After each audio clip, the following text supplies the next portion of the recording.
Bien-aimés dans le Seigneur, Shalom. Nous sommes le mercredi 16 décembre 2020 et nous allons lire un texte de la Bible, un verset qui va nous conduire dans notre méditation de ce jour. Matthieu chapitre 5, verset 16. Que votre lumière luise ainsi devant les hommes, afin qu'ils voient vos bonnes œuvres et qu'ils glorifient votre Père qui est dans les cieux. Brillons dans le monde. Bien-aimés, la lumière est ce qui éclaire et rend les choses visibles. Elle est la première création de Dieu. Le premier jour, avant la création de toute autre chose. Que la lumière soit et la lumière fut. La lumière est un élément primordial dans le développement, dans la vie de l'être, surtout de l'être humain. On ne peut rien faire dans les ténèbres. Le péché a plongé l'humanité dans les ténèbres. Ces ténèbres sont formées par les maux de la terre, les œuvres de la chair, telles que décrit dans Galates chapitre 5, verset 19 à 21, il est dit « Or, les œuvres de la chair sont manifestes. Ce sont l'impudicité, l'impureté, la dissolution, l'idolâtrie, la magie, les inimitiés, les querelles, les jalousies, les animosités, les disputes, les divisions, les sectes, l'envie, l'ivrognerie, les excès de table et les choses semblables. Je vous dis d'avance, comme je l'ai déjà dit, que ceux qui commettent de telles choses n'hériteront point le royaume de Dieu. » Voilà ce qui règne dans le monde, ce qui est normal apparemment selon les humains. C'est la réalité du monde.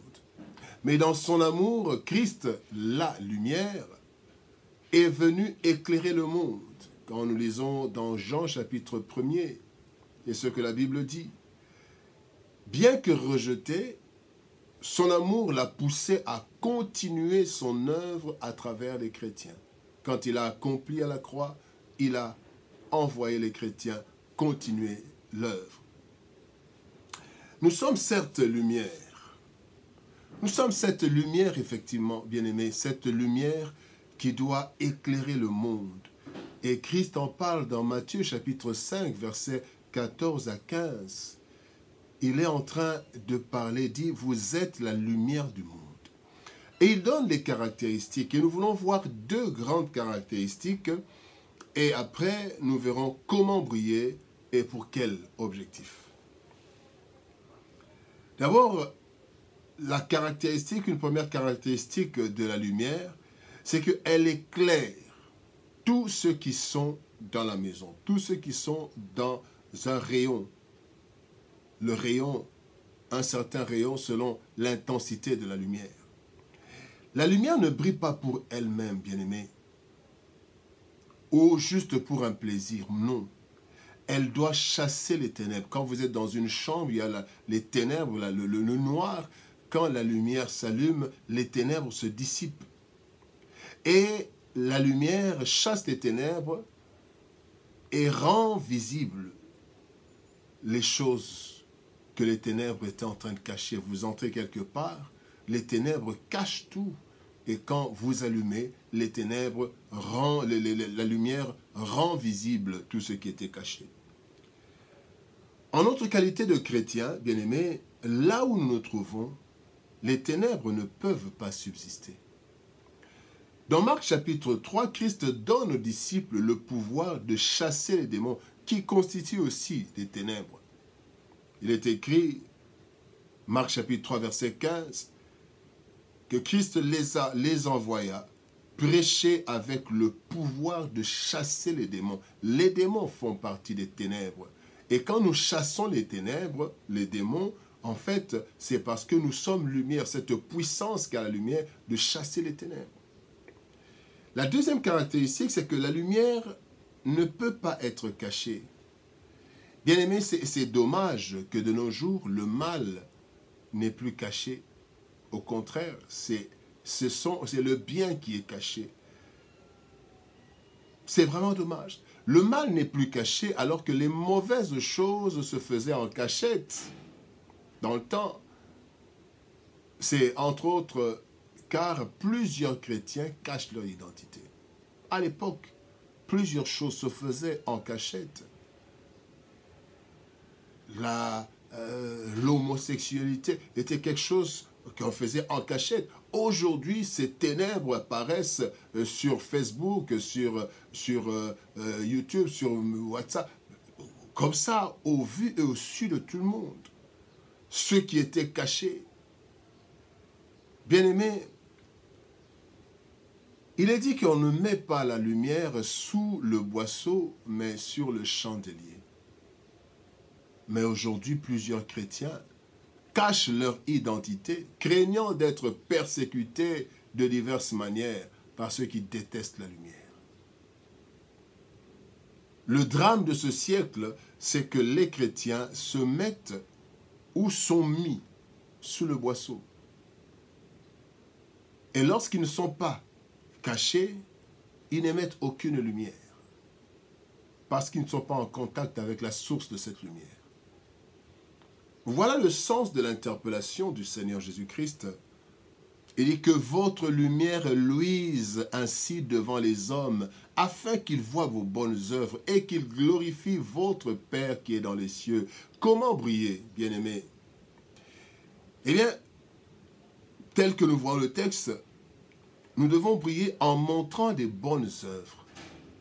Il y a plusieurs choses que nous pouvons dire, mais nous voulons donner trois formes, trois sortes d'œuvres qui, en fait, nous font briller. Il y a d'abord nos paroles. La Bible dit, dans Colossiens chapitre 4, verset 6, que votre parole soit toujours accompagnée de grâce, assaisonnée de sel, afin que vous sachiez comment il faut répondre à chacun. Aujourd'hui, bien aimé, d'ailleurs la Bible le dit dans Jacques, la langue est un petit membre, mais qui peut mettre le feu. Eh bien, bien aimé, nos paroles, la qualité de nos paroles, des paroles assaisonnées de sel, accompagnées de grâce, afin que nous sachions comment parler aux autres. Le Seigneur Jésus-Christ, pendant qu'il était devant le Sanhédrin, le Seigneur a été giflé. Il a eu un soufflet d'un des gardiens du tribunal. Et le Seigneur Jésus-Christ, le Créateur, lui dit, « Si j'ai mal parlé, montre-moi ce que j'ai dit de mal. Mais si j'ai bien parlé, pourquoi me frappes-tu? » Le Créateur, qu'est-ce qu'il en serait si c'était nous? Nos paroles. Brillons par nos paroles. Brillons par nos actions au profit des autres. 1 Pierre chapitre 2, verset 12 dit « Ayez au milieu des païens une bonne conduite afin que là même où ils vous calomnient, comme si vous étiez des malfaiteurs, ils remarquent vos bonnes œuvres et glorifient Dieu au jour où il les visitera. » Nos actions au profit des autres. Pas pour les filmer, pas pour les montrer à la télévision, pas pour s'en glorifier, mais des actions qui touchent le cœur de ceux qui ne sont pas chrétiens, afin que le jour où ils seront visités, où on leur parlera du Seigneur, bien-aimés, qu'ils glorifient ce Dieu et qu'ils voient en nous, bien-aimés, l'action ou la main de Dieu. La troisième façon de briller, c'est nos progrès. Les progrès dans tous les domaines de notre vie. Progrès social, progrès spirituel, progrès financier, progrès dans notre vie. La Bible dit dans 1 Timothée chapitre 4, verset 15, « Occupe-toi de ces choses, donne-toi tout entier, afin que tes progrès soient évidents. » Tes progrès soient évidents pour tous. Bien-aimés, il faut que dans la vie du chrétien, que les autres voient notre progrès, notre progression, notre avancement, comment nous évoluons positivement dans la vie. Et cela, c'est une façon d'éclairer les autres ils viendront chercher cette lumière. Comment vous avez progressé? Bien-aimés, voilà comment il faut briller. Mais alors, pour quel objectif? Le Seigneur dit, afin que le monde glorifie Dieu notre Père. C'est ce que Christ dit.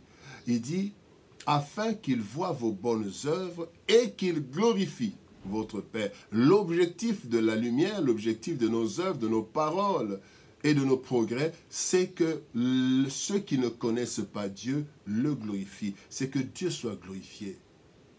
Et ils seront glorifiés comment? Il sera glorifié comment? D'abord, le monde et les autres doivent croire que Dieu existe par notre témoignage.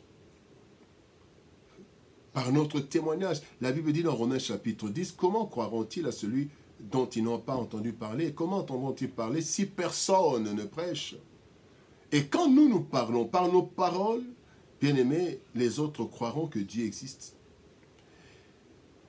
Afin que le monde glorifie Dieu en croyant que Dieu agit. À travers nos actions, nos bonnes actions, le monde verra la main de Dieu derrière chacune de nos actions.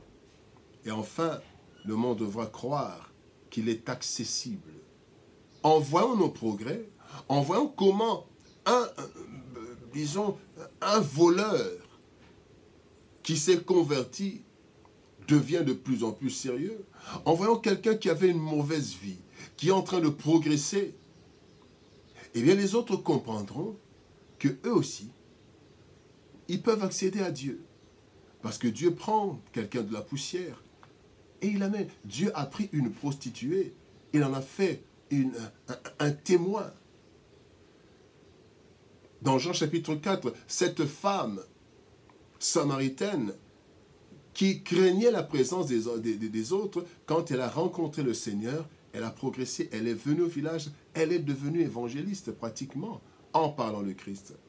Ainsi, le monde pourra s'attacher à l'Éternel par un témoignage vivant pour lequel le Saint-Esprit nous a été envoyé. Actes chapitre 1er, verset 8. Vous recevrez une puissance, le Saint-Esprit survenant sur vous, et vous serez mes témoins à Jérusalem, dans la Judée, en Samarie, jusqu'aux extrémités de la terre. Oui.